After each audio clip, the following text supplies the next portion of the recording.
दोस्तों, भारत के सबसे इम्पोर्टेंट शास्त्रों और ग्रंथों में ऋग्वेद सबसे खास है। ऋग्वेद भारत का सबसे पुराना रिलीजियस डॉक्यूमेंट तो है ही, चारों वेदों में सबसे लॉन्गेस्ट और सबसे ओल्डेस्ट भी है।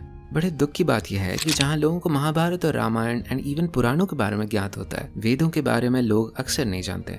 ऐसा नहीं है कि हम वेदों की इज्जत नहीं करते, ऑन द कॉन्ट्ररी हम तो वेदों को अपने धर्म के रूट्स मानते हैं। वैदिक मैथ्स, वैदिक एस्ट्रोलॉजी, वैदिक मेडिटेशन, इन सब के जरिए हमने वेद शब्द को एक सिनोनिम बना दिया है, व्हिच मीन्स समथिंग दैट्स प्राचीन एंड प्रोफाउंड। लेकिन इस सम्मान की वजह से एक अजीब सी दूरी भी आ गई है। हम वेदों को इतना ऊंचा मानते हैं कि they have almost become alien to us. It doesn't help that Veds aren't exactly the most easiest documents to read. इन्हें लिखा गया है in the language called Vedic Sanskrit, जो कि उस संस्कृत से बहुत ज़्यादा डिफिकल्ट है जो कि आप स्कूल में पढ़ते हो। It's lot more older, lots more complex. Take for example this chant, which is from the 7th mandal of the Rigved. It's called the Bhagya Suktam. भग प्रणेतर भग सत्याराधो भगे मां धियमुदा वाददन्नः भग प्रण जनयकभिरश्वे भग प्रणृभिर्ध्रुवन्तः स्याम। जैसा कि आप देख सकते हो, अगर आपको बेसिक संस्कृत आती भी है, देन वेदों को समझना, उनका मीनिंग ग्रैस्प करना is still difficult. Also as humans हम कनेक्ट करते हैं स्टोरीज के साथ जिनसे हम कुछ सीख सकते हैं, अपने जीवन में लेसन्स अप्लाई कर सकते हैं। Which is why Ramayana and Mahabharata are so popular. But वेदों को इस रीजन के लिए डेवलप नहीं किया गया था। It also does not help that for the most part of history, it was absolutely forbidden for some people to listen to the Vedas, let alone study them. Even वेदों को लिखना was considered to be a great sin. For example, Mahabharat के अनुशासन पर्व में हम देखते हैं, जो भी वेदों को बेचेगा यानी कि उनका व्यापार करेगा, जो वेदों में खराबियां निकालेगा और जो वेदों को लिखेगा, वो सब नरक में डूब जाएंगे। देखो, मैं नरक में नहीं डूबना चाहता, so let's clarify some things. First, all of these comments are later day additions. Actual वेदों में you don't see such harsh language used. Also, in lines को literally लेना सही नहीं होगा because such language was often used for poetic effect, ताकि लोगों में ये डर बैठ जाए कि वेदों के साथ कोई छेड़खानी बिल्कुल नहीं हो सकती। The goal was to ensure कि वेद यहाँ पे कभी करप्ट ना हो। And हाँ, for that purpose, language को gatekeep किया गया था ताकि कोई गलत इंसान वेदों के साथ छेड़खानी ना करे। Think about it. Veds are the only surviving texts of the entire Indo-European culture. हजारों सालों तक वेदों को accurately preserve कर पाना despite all the invasions, that is an amazing feat in itself. In fact, लोग शॉक हो जाएंगे जान के कि वेदों को प्रोटेक्ट करने के लिए कितना elaborate system develop हुआ था. Entire families were responsible for remembering different parts of the Veds. Each family was called a shakha. शाखाओं में बच्चे वेदों को बस एक linear तरीके से याद नहीं करते. They had multiple methods of chanting. Sometimes forwards, backwards, तभी double repetition के साथ। All of this wasn't just a way to flex skills. This was a encoding to ensure कि गलती से भी कोई पार्ट छूट ना जाए या कोई गलत एडिशंस ना आ जाए। देवास्तानि तानि देवा देवास्तानि तानि धर्माणि धर्माणि तानि तानि धर्माणि। With Jatapata, every syllable is repeated 6 times. देहो हते देहान् हनाकं नाकं हनाकं नाकं महिमानो महिमानो नाकं नाकं महिमानाः महिमानः सचन्द सचन्द महिमानो। आज का जो लिखित ऋग्वेद है, जो कि आप ऑर्डर कर सकते हो ऑनलाइन, वो बना है by finalising the knowledge of multiple families across generations. So you see, essentially we had created a decentralised human blockchain system, जिससे इंफॉर्मेशन बिल्कुल करप्ट नहीं हो सकता, even if some part of the network was destroyed. अग्निमीळे पुरोहितं यज्ञस्य देवमृत्विजम् होतारं रत्नधातम् अग्निः पूर्वेभिरिषिभिरीड्योरुतनैरुत स देवागुङ्गे हवक्षति अग्निनारयमश्नवत्पोषमेव दिवे दिवे। जिन पंक्तियों को अभी आपने सुना, they are the first 3 lines of the Rigveda, part of which, जिसे हम अग्नि सुक्तम भी कहते हैं। ये मंत्र अग्निदेव को डेडिकेटेड है। उन्हें यहाँ प्रेज किया जा रहा है as the eternal priest, because Agni ji के ही जरिए हम हमारे ऑफरिंग्स को गॉड्स तक पहुँचाते हैं। अब समझते हैं ऋग्वेद के स्ट्रक्चर को। पूरा ऋग्वेद 10 मंडलों में डिवाइडेड है, जिसे इंग्लिश में बुक्स भी कहते हैं। हर मंडल में कई सारे सूक्त हैं, यानी कई सारे हिम्स हैं। Think of them like chapters. और हर सूक्त में मल्टीपल वर्सेस या ऋचास हैं। ऋग्वेद का ऋग शब्द आता है फ्रॉम द रूट वर्ड रिच, जिसका मतलब होता है वर्स ऑफ प्रेज। इसी से आता है the word Archana meaning worship और ऋचा मीनिंग अ स्टांजा। सो ऋग प्लस वेदा का लिटरल मीनिंग होता है the knowledge of praise versus, यानी ऋग्वेद। अग्नि सूक्त पहले मंडल का पहला मंत्र है, तो ये लाजमी है अगर आप समझो कि ये सबसे ओल्डेस्ट मंत्र है ऋग्वेद का, but that is not really the case. ये जो 10 मंडल है ना, ये टाइम के हिसाब से अरेंज नहीं है अनफॉर्चुनेटली। बहुत रेयरली ऐसा होता है कि इंडिया और वेस्ट के स्कॉलर्स हिस्ट्री के मामलों में एक दूसरे के साथ अलाइंड हो, बट सरप्राइजिंगली यहाँ पर दोनों अलाइन करते हैं कि ऋग्वेद के 2nd से लेकर 9th मंडल ज्यादा पुराने हैं कंपेयर टू मंडल 1st and 10th। सो पहला और आखिरी मंडल एक हिसाब से एक बुक के कवर की तरह है जो कि बाकी मंडलों को एनवेलप करते हैं।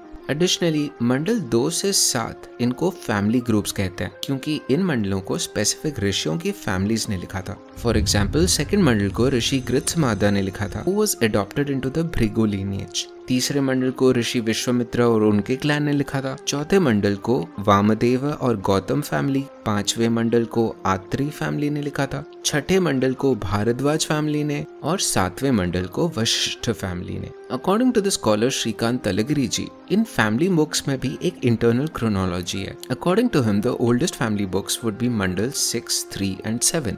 ये ऋग्वेद के सबसे पुराने लेयर्स होंगे।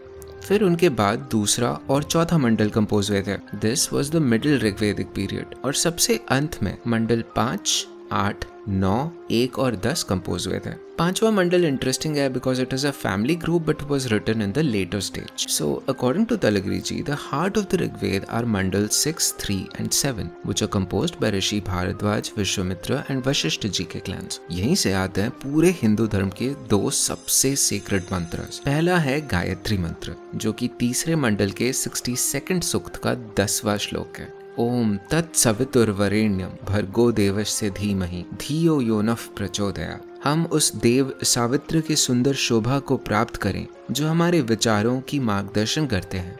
लोगों को लगता है कि Gayatri mantra would be dedicated to a goddess Gayatri, but that is not the case. The mantra is actually dedicated to Savitr और the god of pre dawn and the name of sun before the sunrise.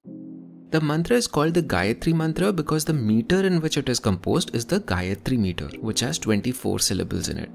And then Rigveda के 7वें मंडल के 59th सूक्त के 12वें श्लोक में हम पाते हैं महामृत्युंजय मंत्र। ओम त्रयंबकम यजामहे सुगंधिम पुष्टिवर्धनम उर्वारुकमिव बंधनात् मृत्योर्मुक्षीयमामृतात्। इसका लिटरल मीनिंग है कि हे त्रयंबक, हे 3 आंखों वाले, एक राइप कुकुम्बर जैसे अपने टहनियों से नेचुरली अलग हो जाता है, वैसे ही हम मृत्यु के भय से नेचुरली फ्री हो जाएं। One way of looking at the Rigveda is कि ये एक जर्नल है of the rishis of the पूर्व भारत किंगडम। देखो, ओल्डन टाइम्स में जो ऋषि राजा के कोच में होते थे वो मल्टीपल रोल संभालते थे। They were royal advisers, court poets, even spiritual guides. ऋषि गॉड्स के साथ कनेक्ट करके राज्य के सक्सेस के लिए यज्ञ कंडक्ट करते, which was believed to be responsible for giving great material benefits to the raja. बदले में राज्य में ऋषियों का बहुत ज्यादा इज्जत हुआ करता था and they were financially supported by the kingdom as well. Rigveda essentially ना कलेक्शन है उन मंत्रों का जो एक certain group of ऋषिज ने कंपोज किया था who lived during the पूर्व भारत किंगडम।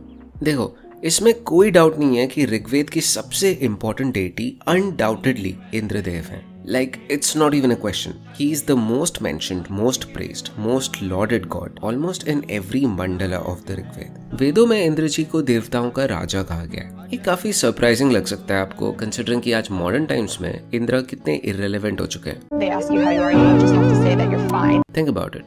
श्री राम जी के नाम पर आज 1200 से ज्यादा टाउन्स नेम्ड है इंडिया में। विष्णु जी के लिए इट्स ओवर 1300, बट इंद्र जी के नाम पर ऑलमोस्ट अबाउट 50 टाउन्स हैं। ना हम इंद्र जी की स्तुति करते हैं, ना हम इंद्र जी के मंदिर जाते हैं। And yet if you think about it, Indra is everywhere. Indra शब्द से ही आते हैं इंद्रियां, मतलब one that belongs to Indra, which is why the 5 senses are called panch indriyan in Hinduism. बहुत सारे common terms also come from Indra, जैसे कि इंद्रधनुष। दिल्ली का भी नाम हुआ करता था इंद्रप्रस्थ, इंद्र जी का एरिया। इंदौर का भी नाम इंद्र जी पर है। और पंजाब में भी तो कितने सारे लोग होते हैं जो अपने नामों में इंद्र शब्द यूज करते हैं, which also comes from Indra. So how do we go from such a huge presence to almost irrelevance?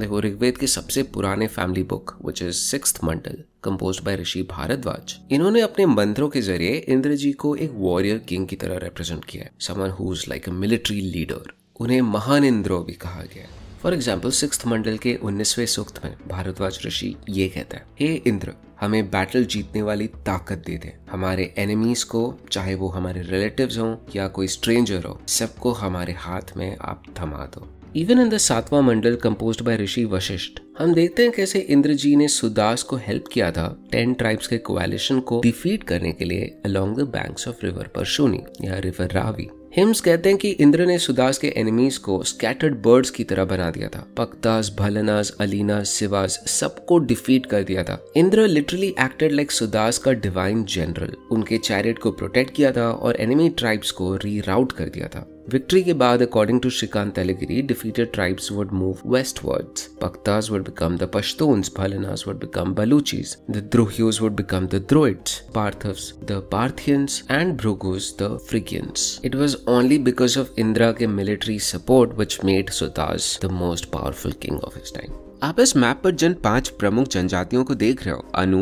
Druhyu, पुरु, यदु और तुर्वासु, इन्हें कंबाइंड रूप में पंचजन्य भी कहा जाता था। And this term is mentioned in the Rigveda multiple times. Rigveda की रचना मूल रूप से पुरु ट्राइब ने किया था, खास तौर पर उनके पारिवारिक ऋषियों ने, जिन्हें अंगिरस भी कहा जाता था। लेकिन इनमें से जो अनु और द्रुह्यु ट्राइब्स हैं, जो कि 10 शाक्य युद्ध के बाद वेस्ट की ओर चले गए थे और आगे जाकर इरानियंस और शायद केल्टिक्स बने थे, उनके ऋषियों को अथर्वंस या भृगुस भी कहा जाता था। ऐसा लगता है कि मानो भृगु और अंगिरस ऋषियों के बीच एक गहरी दुश्मनी रही होगी, जो कि सिर्फ बस राजनीतिक ही नहीं बल्कि धार्मिक भी हो सकती है। एक्सपर्ट्स का मानना है कि इंद्र जी से पहले लोग वरुण को सर्वोच्च मानते थे, and that includes the Bhrigus. Rigveda में वरुण जी को एक असुर कहा गया। वो ऋत यानी कॉस्मिक ऑर्डर और नैतिक कानून के रक्षक थे। ऋत से ही हमें मिलता है रीति। वो एक साइलेंट जज थे और हर छोटी मोटी गलती पर नजर रखते थे और उसके अनुसार फल देते थे। So a very proto karma model. अगर आप ग्रीक माइथोलॉजी देखोगे तो वहां पे वरुण जी को उरानोस या यूरानस से भी लिंक किया जाता है, जिनका सिंबल था ओराबोरोस, एक सांप जो अपने पूंछ को खा रहा है। By the way, this visualisation might have led to the discovery of the structure of the benzene ring. कई विद्वान इनफैक्ट ये भी मानते हैं कि ज़ोरोएस्ट्रियनिज्म के जो अहुरा मजदा है और कोई नहीं बल्कि वरुण देव ही हैं। इसके विपरीत अंगिरस ऋषियों ने नए देवताओं यानी यंगर गॉड्स को बढ़ावा दिया, जिनके नेता थे इंद्र। ये दार्शनिक मतभेद हमें वेदों के लेखन में भी साफ दिखता है। फॉर एग्जाम्पल, 4 में से 3 वेद, ऋग्वेद, यजुर्वेद और सामवेद, ये अंगिरस ऋषियों द्वारा रचे गए थे, जबकि अथर्ववेद में मुख्य योगदान भृगु ऋषियों का है। एक समय पर ना अथर्ववेद को भार्गव अंगिरसा या फिर अथर्व अंगिरसा भी कहा जाता था और इसे एक वेद का दर्जा नहीं दिया जाता था। जहाँ इंद्र एक एक्टिव स्टॉर्म गॉड हैं, एक ड्रैगन स्लेयर हैं, पुरंडर यानी फोर्ट डिस्ट्रॉयर हैं, वहीं Varuna ji is calm and pacifist. Asura literally means one who does not consume the sura, which might have been intoxicating drink as well. So your asuras are these conservative, old school, pacifistic gods, while the devatas are little more adventurous, courageous, and have that young blood energy. इसी religious difference के कारण दोनों पंथों में एक दूसरे के respected figures को devil माना गया है। अब fast forward करते हैं to the Puranas. Puranas में इंद्र का character is actually quite bizarre. अरे इंद्र, याद है ना तुम्हें, अगले हफ्ते तुम्हारी अप्रेजल रिपोर्ट है। सर मैं तो सर क्या हालत बना रखी है इंद्र। इंद्र जी ने अहिल्या को ट्रिक करने के लिए उनके हस्बैंड ऋषि गौतम का वेश धारण किया था। जब ऋषि विश्वामित्र तपस्या कर रहे थे तो इंद्र ने मेनका अप्सरा को भेजा था। सच ए ट्रैजिक स्टोरी। जिन ऋषियों ने वेदों में इंद्र की सबसे ज्यादा पूजा की थी, पुराणों में उन्हीं ऋषियों को इंद्र जी को श्राप देते हुए दिखाया गया है। महाभारत में वी सी इंद्र का अहंकार as he tries to dwarfify Mathura. क्षमा करें देवेंद्र, इस वर्ष से धरती पर आपकी पूजा बंद कर दी गई। नहीं, ऐसी कुबुद्धि उन्हें किसने दी? जी नंद गोप का पुत्र है कृष्ण, उसी के कहने से उन्होंने आपकी पूजा त्याग गाय और गोवर्धन पर्वत की पूजा शुरू की। कृष्ण। बट श्री कृष्ण जी अपने छोटी उंगली से गोवर्धन पर्वत को उठाकर सबको इंद्र के प्रकोप से बचा लेते हैं। पुराणों के बियॉन्ड भी इंद्र का वैसे ज्यादा कुछ रिस्पेक्ट है नहीं। बुद्धिज्म में इंद्र को संसार के चंगुलों में फंसा हुआ बताया गया। जैनिज्म में इंद्र को एक टाइटल दे दिया गया है ऑफ अ सेलेस्टियल बीइंग जो जैन तीर्थंकरों की सेवा करता है। और शक्तिज्म में इंद्र जी की वाइफ इंद्राणी को माता त्रिपुरा सुंदरी की सेविका कहा गया, who is specifically there to fix her hair breads.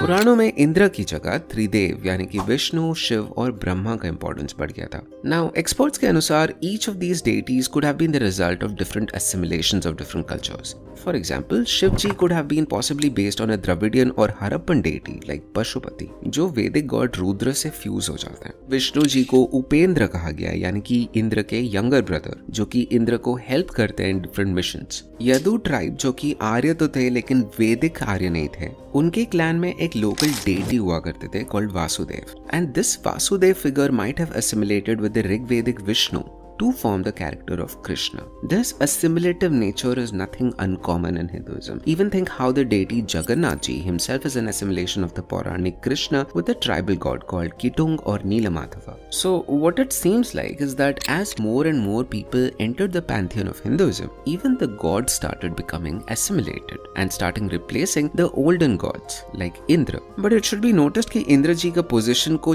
Challenge मिलना ये पुराणों से बहुत पहले शुरू हो चुका था। ऋग्वेद के शुरुआती मंडल जैसे कि 6, 3 और 7 में इंद्र जी को सुप्रीम माना गया। यहाँ युद्ध, कैटल की लड़ाई, भौतिक समृद्धि और मिलिट्री कॉन्क्वेस्ट के लिए इंद्र जी को वर्शिप किया जाता था। लेकिन बाद के मंडलों में, फॉर एग्जाम्पल इन द 5वां मंडल बाय ऋषि आत्री, हम देखते हैं Indra starts taking a protective role. He unites lost calves with their mothers. And then especially in मंडल 1 और 10, the book cover मंडल्स, जहाँ हम देखते हैं कि एक फिलोसफी स्टार्ट होती है डेवलप होने की, जो कि deeper questions like unity, consciousness, mystery of creation, ऐसे चीजों पे फोकस करती है. Let's take the Nasadiya Sukta for example from the 10th mandal. यहाँ सृष्टि के शुरुआत पर ही सवाल उठ रहा है, कौन जानता है कि सृष्टि कैसे शुरू हुई? क्या कोई क्रिएटर था भी या नहीं? कौन जानता है? ना सदासिन्नो सदासित् तदानीं नासिद्रजो नो व्योमा परो यत् किमावरीवः कुह कस्य शर्मन्नम्बः किमासीत् गहनं गभीरम्. ये एग्नोस्टिसिज्म इंद्र के आत्मविश्वास भरे स्वर से देखो कितना ज्यादा अलग है. फिर कुछ ही सूक्त पहले हम सुनते हैं देवी सूक्त को, जहाँ एक फीमेल वॉइस ऋषि की Vak Ambhrini seems to have almost an Advaita Vedantic realisation as she declares कि मैं ही रानी हूँ जो स्वर्ग और पृथ्वी में व्याप्त हूँ. मैं हवा की तरह सांस लेती हूँ. और ये इंद्र के पुरुष प्रधान कॉन्कर एंड डिस्ट्रॉय वाले शक्ति से काफी अलग वाइब करता है.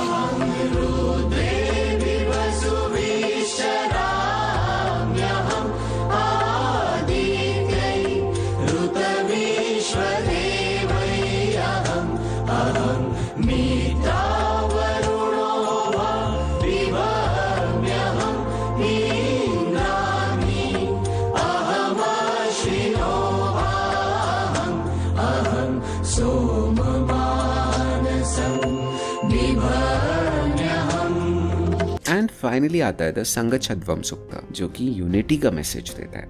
साथ चलो, साथ बोलो, तुम्हारे मन एक साथ समंजस में हो. संगच्छध्वं संवदध्वं संभावनांसि जानताम् देवा भागं यथा पूर्वे संजानाना उपासते.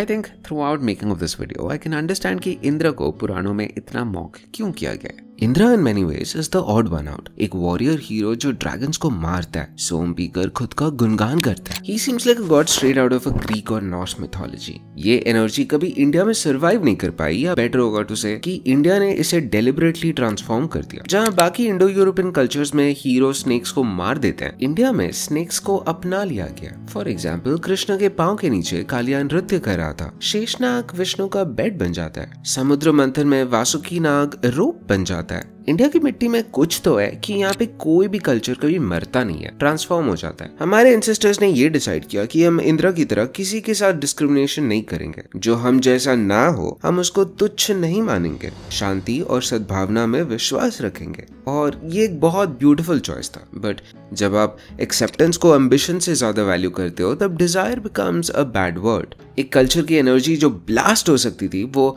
ऑर्डर मेंटेन करने में लग जाता है। ऋग्वेद एक पोर्टल है उस जमाने का जहाँ पे डिजायर एक अच्छा शब्द था, जहाँ एक रॉ एनर्जी था that was lot more primal. ज्यादा ओवर फिलोसोफाइजिंग नहीं था, जस्ट अ प्योर बिलीफ कि हाँ we can be the greatest, we deserve to win. अगर इंडिया को 21st सेंचुरी में दुनिया को लीड करना है तो हमें उस आवाज से फिर से कनेक्ट करना होगा। नॉट द इंद्र का डिस्क्रिमिनेशन, नॉट इंद्र का टॉक्सिक ईगो, बट इंद्र का प्योर विल जो बिल्कुल नहीं मानती कि सब मोह माया है। इंस्टेड वो कहता है कि आप ब्रह्मांड को भी चुनौती दे सकते हो और जीत सकते हो। आप एक ऐसे सिविलाइजेशन को बिल्ड कर सकते हो जो कि सबसे सुंदर है, सबसे भव्य है और सबसे महान है। Desire can be a good thing, that wanting to be great can be a noble thing। यही आत्मविश्वास, यही सवाल पूछने का साहस और अपनी इच्छाओं को सम्मान करने का जज्बा, ये इंद्र जी और पर्टिकुलरली ऋग्वेद का असली देन है। ये शक्ति आज भी आपके अंदर है। इंद्र आज भी जिंदा है, बस उन्हें पहचानने की जरूरत है। Thank you everyone for watching yet another video from India in Pixels. I'm excited to share that we are hosting a Rigved hackathon where we are inviting coders and technology enthusiasts to create something that makes Rigved little more interactive, little more fun and little more easier for people to access. We have been getting some excellent submissions and we look forward to more, which is why we are extending the deadline to 31st of October 2025. Hurry up, prizes up to 50,000 are waiting in order. I'll be back in the next video. Until then, keep thinking, keep exploring. Bye-bye. India in Pixels got your mind ticking.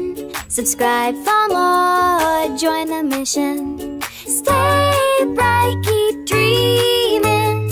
India in Pixels, thanks for tuning in.